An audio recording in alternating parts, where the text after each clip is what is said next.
নিজের বাবা মায়ের পেছনে টাইম স্পেন্ড করুন, দিন শেষে ওনারাই আপনার আপন।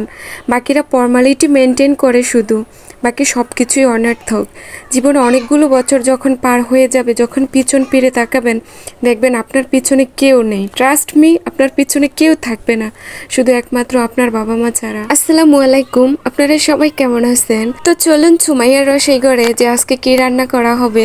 তো আজকে রান্না করা হবে গাছ থেকে পাড়া তরতাজা কাঁকরোল দিয়ে, জিলের তরতাজা মাছ দিয়ে কাঁকরোল রান্না করা হবে। তো কার কাছে কাঁকরোল সবজিটা কেমন লাগে?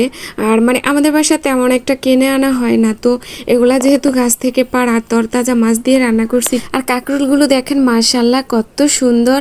আর আমার কাছে না, কার কাছে কেমন লাগে জানি না, আমার কাছে যে গ্রামীণ লাইফ লিড করা গ্রামীণ ভিডিওগুলো আমার কাছে খুব ভালো লাগে। তো বরাবরই আমি আমার এই ভিডিও গ্রামীণ সব কিছু তুলে ধরার চেষ্টা করি আপনাদের মাঝে। আমি হয়তো এখন একটা ফ্রেশ ক্রিয়েট করি, বাকি আমি এখন গ্রামীণ ভিডিওগুলো তুলে ধরি, কিন্তু বিশ্বাস করেন যখন আমি ফেস ক্রিয়েট করি না, পেজ সম্পর্কে আমার কোনো ধারণা ছিল না, তখন অন্যদের এরকম গ্রামীণ ভিডিওগুলো আমার কাছে দেখতে খুব ভালো লাগতো। তো সেই দিক থেকে আমার ইন্সপায়ার হওয়া যে না, আমি গ্রামে যেভাবে স্বাভাবিক একটা জীবনযাপন করি ওই ভিডিওগুলোও করতে পারি, কারণ আমার কাছে যেহেতু ভালো লাগে, আমার মতো হয়তো অনেক ভিউয়ার্স আছে এগুলো দেখতে হয়তো তাদের কাছেও ভালো লাগে।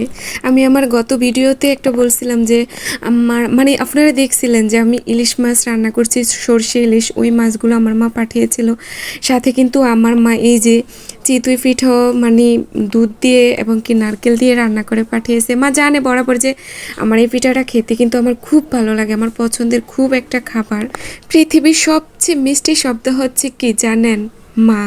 কারণ এই যে দেখুন না, আমার মা বাড়িতে রান্না করছে, কিন্তু মা জানতো আমি পছন্দ করি, কিন্তু মা আমার জন্য এগুলা পাঠিয়েছে, কারণ মা জানে তার মেয়ে এই খাবারটা বেশ পছন্দ করে। তার জন্য মার একা খেতেই পারলো না, মুখে তুলতেই পারলো না তার মেয়েকে। আসলে পৃথিবীর সব মায়ের রান্নায় কিন্তু টেস্ট হয়, রেস্টুরেন্টের খাবারটাকেও হার মানায়। কিন্তু বিশ্বাস করেন এই যে দুধচিত্র পিঠাটা যে মা পাঠিয়েছে, খেতে আমার কাছে এত এত ভালো লাগছে, আমি তো খেয়ে পুরো ফিদাই হয়ে গেছি। আমার এই ভিডিওটা কিন্তু কয়েকদিন আগের, দেখুন এত পরিমাণ বৃষ্টি হচ্ছে যে ঘর থেকেও বের হওয়া যায় না। তো আমরা যেহেতু গ্রামের বউ, সাত সকালবেলায় কিন্তু আমাদের ঘুম থেকে উঠে নামাজ কালাম কমপ্লিট করে রান্নাঘরে যেতে হয়। তো বরাবর আমি রান্নাঘরে চলে আসছি, আর আমার এখানে দেখেন মনে হয় যেন আমি রাত্রে রান্নাটা করতেছি, কেমন একটা অন্ধকার অন্ধকার ভাব দেখা যাচ্ছে, কিন্তু না, এটা খুব সকালবেলার ভিডিও করছি। কিন্তু মেঘে এত পরিমাণ অন্ধকারে আচ্ছন্ন হয়ে আছে, আর এত পরিমাণ বৃষ্টি ছিল, খুব একটা আতঙ্কে ছিলাম যে